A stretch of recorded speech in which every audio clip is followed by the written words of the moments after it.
Cooking with plants, vegan made easy. Hi everyone, it's Anya from Cooking with Plants, and today I'm going to show you how to make a super simple mushroom stroganoff. Let's get started.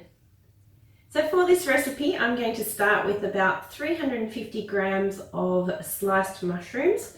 You can use any mushrooms that you like. Button mushrooms work fine. Any white mushrooms, portobello mushrooms are delicious also. It's really up to you. Once you have those mushrooms in a fry pan, just add some stock powder. I'm going to be adding 1 tablespoon's worth, and I'm using the Cell stock powder for this, the beef style.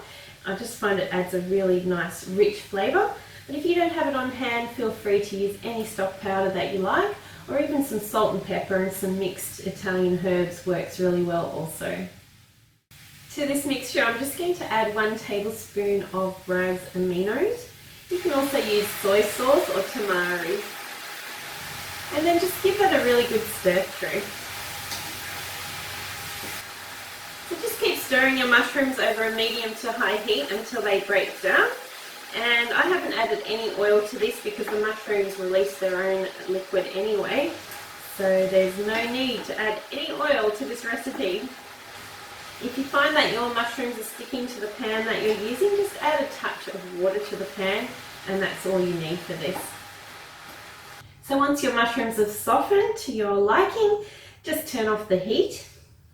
And to this mixture, I'm going to actually add half a cup of the creamy dressing that I did in my last video. So I'll link to that below, and I will also have the full recipe and all the relevant links on my website at CookingWithPlants.com. So be sure to have a look at that and give this recipe a try.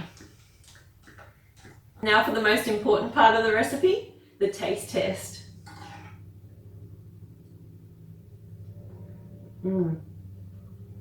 Oh, yum.